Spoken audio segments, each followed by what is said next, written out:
Assalamualaikum warahmatullahi wabarakatuh. Prof hadir kembali dengan kisah Yu Legend, si anak SMA mantan tentara bayaran. Bagi teman-teman yang baru saja bergabung, silakan ke halaman utama channel untuk melihat playlist Yu Legend dari episode pertama. Jadi, langsung saja siapkan bantal, mulai rebahan, dan simak kisahnya. Yuna duduk sendiri di depan supermarket sambil dijaga dua orang pengawal. Ekspresinya sedih. Dia mengingat pembicaraan dengan kakaknya. Yong Ho memberitahu Yuna akan berangkat dalam 2 hari. Jadi, dia harus segera bersiap-siap. Yuna kaget mendengar itu. Yong Ho melanjutkan, walau dirinya sudah mengurus hal-hal dasar, tapi Yuna harus pergi lebih awal dan bersiap-siap. Ditambah, ada banyak orang yang harus ditemuinya nanti. Seminggu lagi akan terlambat jika ingin mengatur jadwal. Jadi, sampai saat itu Yuna harus menyelesaikan urusan di sini. Melihat Yuna hanya diam, Yong Ho mengingatkan. Dia sudah pernah bilang kan, Yuna punya tanggung jawab. Tanggung jawab yang mengharuskannya bergerak demi kepentingan perusahaan, sebanyak dia menikmati hal-hal yang tidak bisa dinikmati orang biasa. Jadi, jangan sampai dia berpikir untuk membuat kesalahan sama seperti sebelumnya. Yuna tidak punya pilihan. Dia terpaksa mengiyakan kemauan kakaknya. Legend datang dan memberi Yuna sebotol minuman seketika menyadarkannya. Yuna menatap Legend dan berkata, bukankah dia terlalu tiba-tiba memanggil temannya selarut ini? Legend menyangkal, ini belum terlalu larut. Dan juga dia tadi sedang olahraga sebentar. Mendengar itu, Yuna takjub. Padahal, hampir tiap hari Legend latihan dengan tim keamanan. Dan hari ini, dia sudah latihan, tapi masih berolahraga lagi. Legend mengangguk. Yuna lalu bertanya, apa itu sebabnya Legend begitu jago dalam pelatihan? Anggota lain selalu memujinya karena dia paling jago ketika pelatihan. Bagaimanapun, ada banyak orang yang bertekad ingin mengalahkannya. Legend hanya menatap temannya dan bertanya, apa memang begitu? Yuna tersenyum.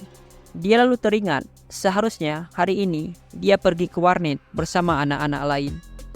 Tapi karena dia tidak sekolah, Yuna bertanya-tanya, apa mereka mengatakan sesuatu? Legend menjawabnya, mereka tidak mengatakan apapun. Tapi mereka penasaran. Yuna jadi cemberut. Padahal dia berencana menunjukkan skillnya yang sudah meningkat. Dia kemudian maju ke depan dan berbisik pada Legend. Jae-hyung memarahinya karena dia tidak bisa bermain game. Jadi Yuna berlatih sendiri di rumah.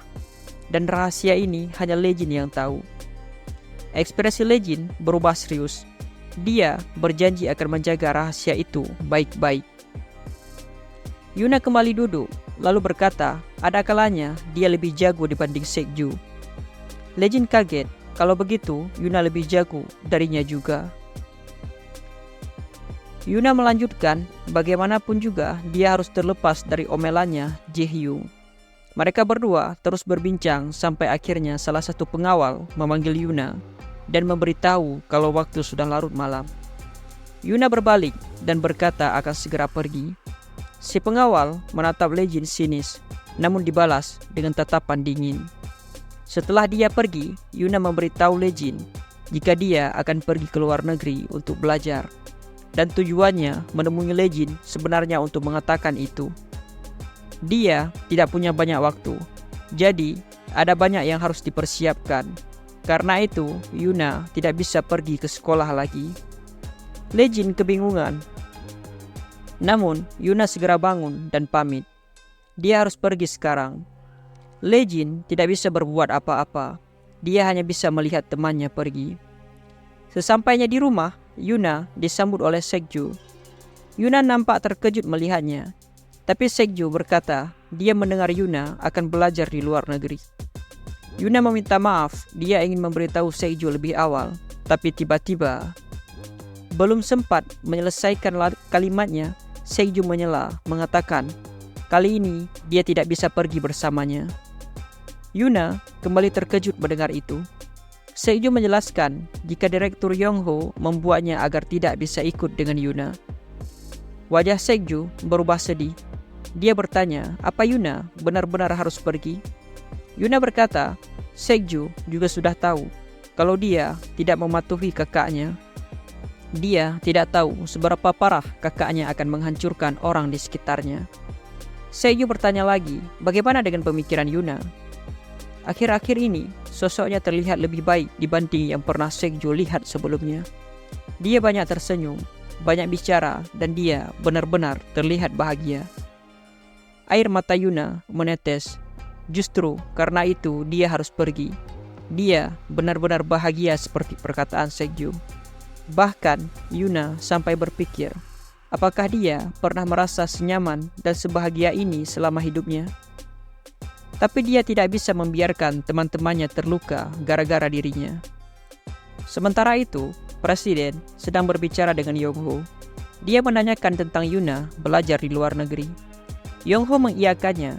Jika kali ini Yuna pergi, dia ingin membuat adiknya mendapat posisi di sana.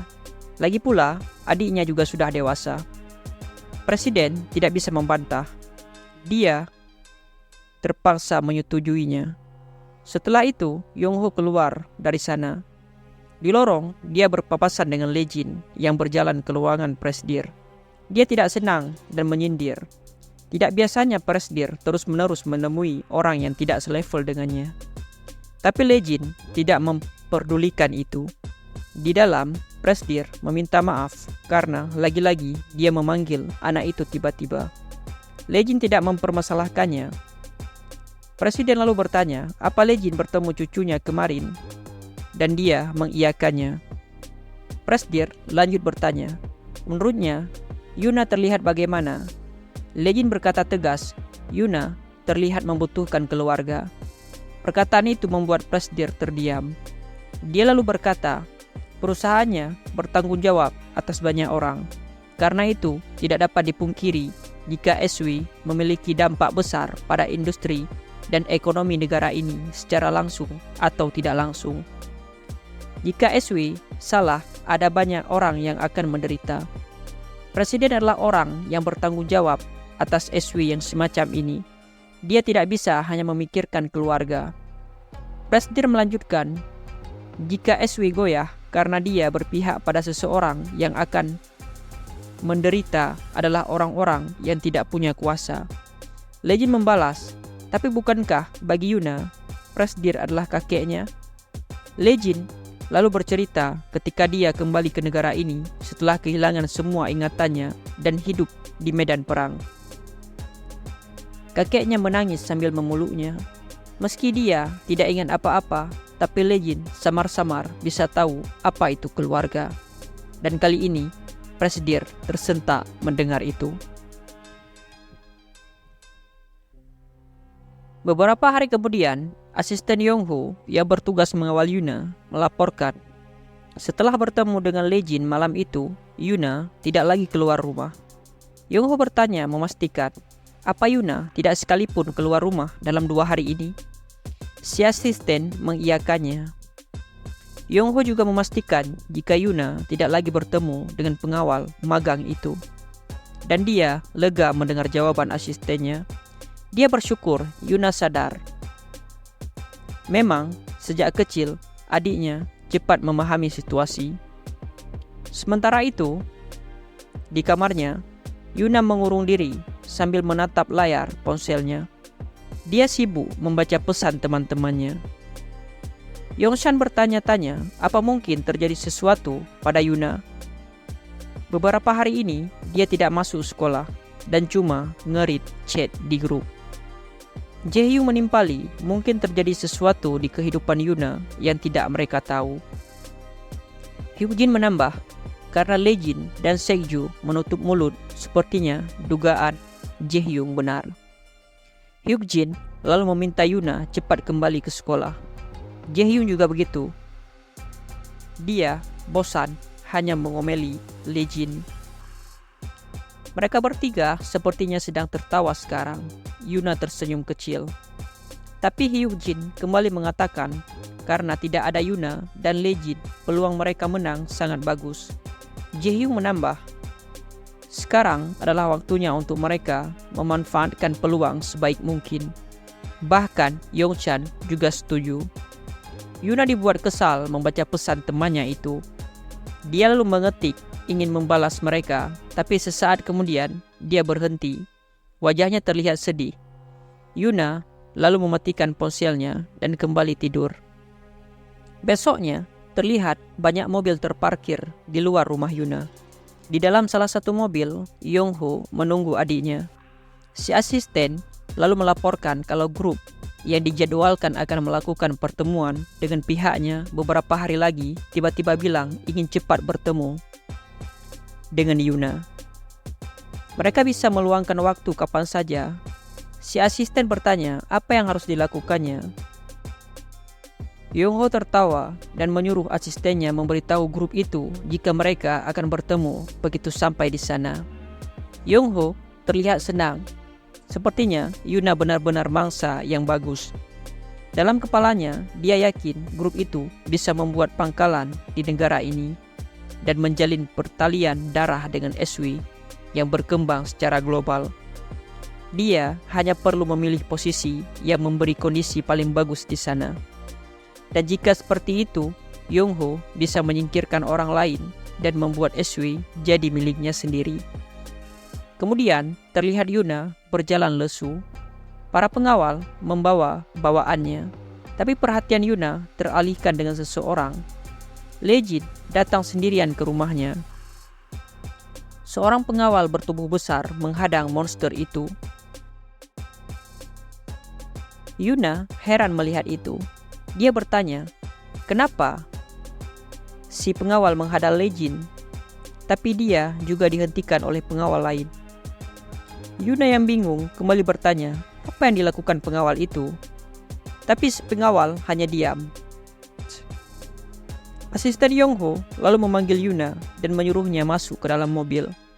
Dia berkata, setelah menimbang kondisi lalu lintas yang akan dilalui rombongannya, harus berangkat sekarang agar tidak terlambat.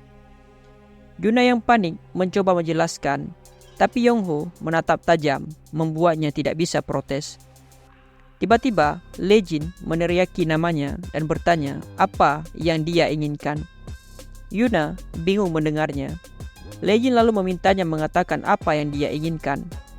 Yuna terhenti sesaat, bertanya-tanya tentang itu. Namun Yongho keluar dari mobil. Dia kesal dengan Legend yang menahannya. Atas perintah siapa bocah itu bertindak seperti ini? Legend mengacuhkannya, membuat Yongho bertambah kesal. Yuna mencoba menenangkan kakaknya, tapi Legend kembali memanggilnya. Dia tidak perlu mengkhawatirkan orang lain dan cukup mengatakan keinginannya. Yuna teringat kenangan bersama teman-temannya. Lalu berkata dia tidak ingin belajar di luar negeri. Dia tetap ingin tinggal di Korea. Legend lalu bilang jika itu sudah cukup. Yongho yang sudah marah memaksa Yuna masuk ke mobil. Dia juga memberi perintah untuk menyingkirkan bocah itu dari hadapannya. Setelah itu, Legend langsung diserang. Namun tentu saja, sang MC tidak bisa dikalahkan semudah itu. Legend menangkap tangan si pengawal lalu menendang kakinya dan menjatuhkan lawannya. Yongho dan asistennya terkejut melihat itu, tapi Legend belum selesai. Dia maju perlahan dan kembali diserang dua pengawal. Dengan cepat dia melumpuhkan kedua lawannya. Sekali lagi membuat orang di sana tak percaya apa yang terjadi. Legend mendekati Yuna yang gemetar. Dia heran dengan yang dilakukan oleh Legend. Namun dia berkata, dia hanya melakukan tugas untuk melindungi Yuna. Yuna khawatir, Legend bisa dalam kesulitan. Kakaknya tidak mungkin membiarkan ini begitu saja. Dalam hatinya, Yuna tahu Legend sangat mengkhawatirkan keluarganya. Dan jika itu Kak Yongho, dia pasti akan menyakiti keluarganya. Legend tersenyum. Ini adalah pekerjaannya. Dia lalu berbalik dan wajah dinginnya kembali. Yong-ho menggertakkan giginya. Walau masih muda, dia seharusnya mengontrol dirinya agar Yong-ho bisa mengabaikan ini. Lee menekankan jika dia hanya ingin melakukan kewajiban sebagai pengawal Yuna. Yong-ho dibuat heran. Anak-anak yang tidak realistis tidak seharusnya bertindak seperti ini. Dia kemudian menyuruh bawahannya menyingkirkan Lee Jin dan membawa Yuna ke mobil. Para pengawal segera berkumpul. Namun, mereka tiba-tiba dikepung oleh tim 3. Dan ini membuat Yong-ho jengkel. Dia penasaran apa yang diinginkan oleh pengawal itu. Yong-ho menanyakan apa yang diinginkan tim 3. Dia penasaran kenapa mereka menghalanginya. Yong-ho meminta penjelasan pada ketua tim. Dengan tegas, ketua tim berkata jika dia hanya melaksanakan kewajiban tim 3. Yong-ho bingung, tapi ketua tim berkata maksudnya adalah soal kewajiban timnya melindungi Yuna. Karena direktur ingin membawa Yuna secara paksa, jadi tim 3 ingin menghentikan itu. Mendengar itu, Yong-ho ingin tahu apa ketua tim akan bertanggung jawab atas tindakan dan ucapannya itu. Dan dia juga mengingatkan ketua tim kalau tanggung jawab itu bukan hanya miliknya, tapi seluruh anggota tim 3 juga harus bertanggung jawab. Yuna tersentak mendengar kakaknya. Dia jadi khawatir. Namun, ketua tim 3 tidak bergeming. Bahkan, semua anggotanya mengatakan mereka siap bertanggung jawab. Yong-ho sudah sangat marah. Dia mengancam mereka karena sudah bersikap seperti itu dengannya. Kedepannya, mereka akan... Namun, tiba-tiba Yuna memperingatkan jangan sampai Yong-ho mengancam pengawalnya. Seketika, semua orang terkejut. Mereka tidak menyangkanya. Dalam hatinya, Yuna merasa bersalah.